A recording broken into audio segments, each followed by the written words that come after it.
Hello everyone and welcome to All Things Watched. In this video we are going to talk about the brand new movie Sick Girl, which mainly stars Nina Dobrev, McLendon-Covey, Stephanie Koenig, I apologize if I'm butchering that name, Ray McKinnon, Sherry Cola, and Brandon Smith.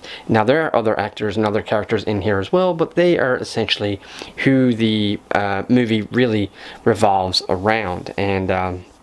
And it was really good. I actually only wanted to see this movie because of Nina Dobrev and, of course, Ray McKinnon. Those are two actors that I'm a big fan of, especially Ray McKinnon. I feel like I haven't seen him in forever, even though I know he is still very active in acting and whatnot, but I just feel like I haven't seen him in forever, so he attracted me to this movie. And, of course, so the Nina, I was a big fan of Nina, right from the Vampire Diaries. You know, she played that role for literally like over 10 years, I think it was, and then they had to spin off with the originals and all that stuff. And this movie, of course, Sick Girl, is considered a comedy, and the idea of the story is that basically Nina portrays a character known as Ren, and all of her friends are starting to basically, well, you know, grow up, because that's what happens when life goes on. They're starting to grow up and sort of move on past the party stage, past the hanging out and staying out until late. You know, they're kind of growing up and becoming more mature. They're settling down, they have children, and Ren is just kind of left out there. You know, she's not settled down, she doesn't have children, and she's very much still in that party-hardy mode. And, you know, very early on in the movie, she starts to realize that whenever somebody is very sick, especially terminal, you know, it seems like everybody starts to gather around, which is true, which is actually a very sad reality, is that, you know, oftentimes family don't gather until, you know, someone passes, like at a funeral or something like that, or something happens like terminal sickness. Unfortunately, it's these tragic events that oftentimes brings family together, and this movie really plays into that, because that is essentially what the movie is about. It's about Ren, who feels like she's losing her friends. They're all moving on, but she herself is not really moving forward in life. So she comes up with this major lie that she is that she has been diagnosed with cancer, and that now she is a cancer patient, which is, I mean, just absolutely criminal, absolutely absurd, and just absolutely crazy that anyone would, you know, even come up with that idea, you know, to think, you know, to lie about something that dramatic. And of course she ends up having to actually play the role, which ends up causing some conflict, you know, with her own life, because she actually, you know, if she's going to tell people that she has cancer, then she has to appear like she really has cancer. So at first, you know, it does sort of work at the beginning. You know, her friend Carol, Cece, and Laurel, you know, they start to really you know, take pity on her. They're hanging out with her more. They're wanting to do these, you know, adventures and traveling, so to speak, and they start partying and drinking and having, you know, they just start to bond really close because they think that their best friend Ren is dying. Now, Ray McKinnon's character, he portrays a character known as Malcolm, and he's actually Ren's boss. Now, he ends up finding out as well, but I think that he's sort of more like an accident.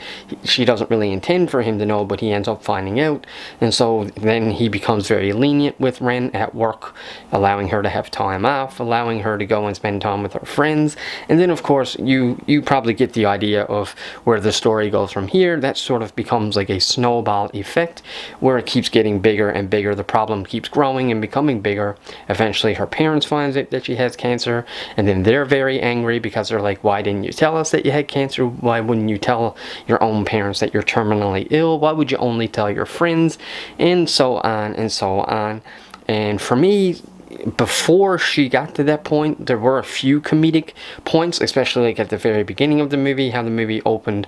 I thought there were some very funny moments in the movie, but once, you know, they started to sort of go down that, you know, that story of her lying about the cancer and everything, there were still comedic moments in there, but I just found myself really struggling to connect with any of the characters, because Ren, being the main character, you know, it's hard to, you know, connect or, you know, sympathize with someone who is lying about having a terminal disease. So, you know, I actually really liked the movie up until that point.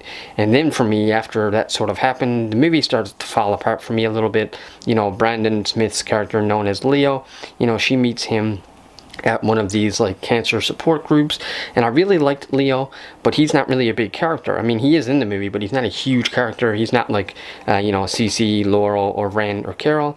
And you know, so all of her best friends, you know, I mean, I don't think it's a big spoiler to know that obviously the truth will be revealed at some point.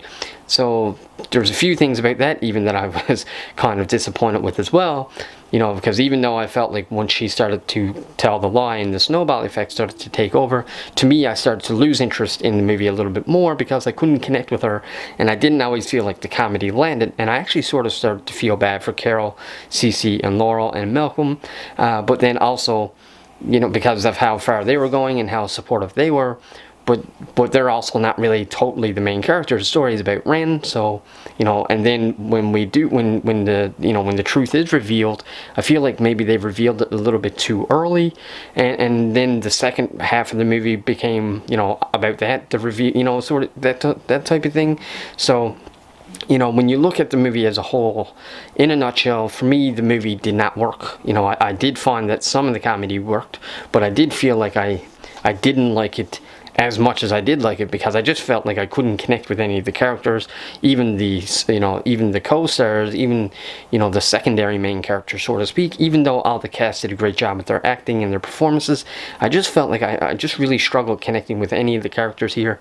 And so because of that, if I had to put a number on this one, I'd probably give this one a 50%, because as much as I liked it, I also didn't like it.